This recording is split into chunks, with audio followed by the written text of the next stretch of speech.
Hi అండి. ఈరోజు వచ్చేసి బెడ్ పకోడా. దానికి రెసిపీ మనము ఎలా తయారు చేసుకుంటామో ఒకసారి చూడండి, మీకు తినాలనిపిస్తుందా. దానికి కావలసిన ఉల్లిపాయలు చిన్న చిన్న ముక్కలుగా కట్ చేసుకోవాలి. ఇంకొకటి అండి, ఉల్లిపాయలు కట్ చేసిన ముంగట వాటర్లోటు నానబెట్టుకుని కట్ చేసుకుంటే కొంట్లోటు నీరు కూడా రాకుండా ఇలా మీరు ఎన్నైనా కట్ చేసుకోవచ్చు. చిన్న టిప్స్ మీరు పాటించండి. ఇలా ఉల్లిపాయలన్నీ చిన్న చిన్న ముక్కలుగా కట్ చేసుకుంటున్నాను. చూస్తున్నాండి వీడియో. చిన్న చిన్న ముక్కలు కట్ చేసుకుంటే పకోడీకి బాగా ఉంటాయి. ఇలా కట్ చేసుకున్నాను. 3 గ్రీన్ చిల్లీ అవి కూడా చిన్న చిన్న ముక్కలుగా కట్ చేసుకుంటున్నాను. చూపించిన విధంగా చూసుకుని మీరు కూడా అన్నీ కట్ చేసుకోండి. చిన్న చిన్న ముక్కలుగా కట్ చేసుకున్నాను. గ్రీన్ పీసు మసాలాలు పసుగుండ, వారు కారం, ధనియాలు, ధనియాగుండ, గరం మసాలా, ఇవి మసాలా గుండ పౌడర్లు అని కలుపుకొని వేసుకుంటే సరిపోద్ది. టేస్ట్కి ఉప్పు, సాల్టు, శనగపిండి అండి, అది 3 చెంచాలు వేసుకుంటున్నాను. బియ్యం పిండి 2 చెంచాలు వేసుకున్నాను. తగినట్టు వాటర్ కలుపుకొని చూసుకుంటూ వాటర్ కలుపుకోయండి. ఎంత వాటర్ కావాలో అంత వాటర్ వేసుకొని బాగా కలుపుకోయండి. అంతా కలిసేటట్టు కలుపుకుంటే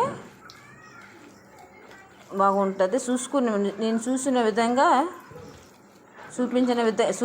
విధంగా కలుపుకుంటే సరిపోద్ది. చూస్తున్నాండి వీడియో. ఇలా అంతా కలిసేటట్టు బాగా పిసుక్కొని కలుపుకోయండి. అప్పుడే మసాలన్నీ బాగా పడతాయి ఉల్లిపాయలకి. ఇలా కలుపుకొని సైడ్ ఉంచుకున్నాను. బెడ్ తీసుకున్నాను. అవి పావురొట్టి ముక్కలు నేను అలా 2 ముక్కలుగా కట్ చేసుకున్నాను. వీడియో చూస్తున్నాండి, అలాగే కట్ చేసుకున్నాను. చూడండి, ఇలా అన్నీ కట్ చేసుకున్నాను. గ్యాస్ ఆన్ చేసేసి తాసు పెట్టుకున్నాను. తగినంత డీప్ ఫ్రై చేసుకుంటాం కదా, తగినంత ఆయిల్ పోసుకోవాలి.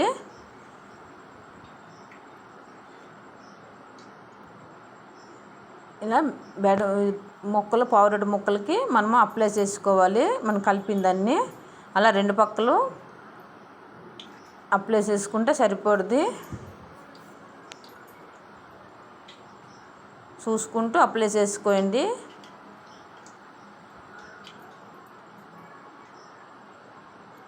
ఇలా చూపించిన విధంగా అప్లై చేసుకొని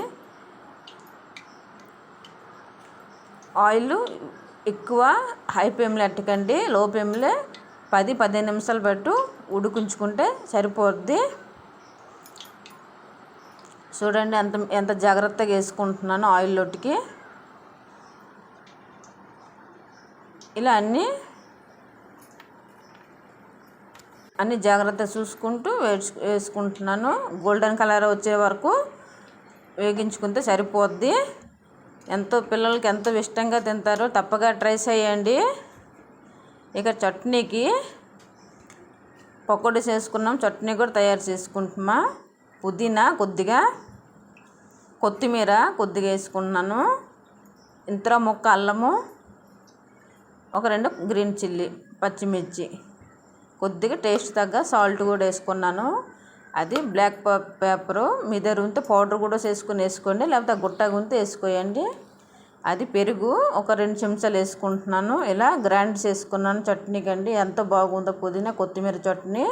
మీరు కూడా తప్పగా ట్రై చేయండి. బెడ్ పకోడీతోటి చట్నీ తింటే ఎంత బాగుంటుందో తప్పగా ట్రై చేయండి. తిని కొలిది తినాలనిపిస్తుంది. ఇలా అన్నీ లో ఫ్లేమ్లోనే గోల్డెన్ కలర్ వచ్చే వరకు వేగించుకుంటే సరిపోద్ది.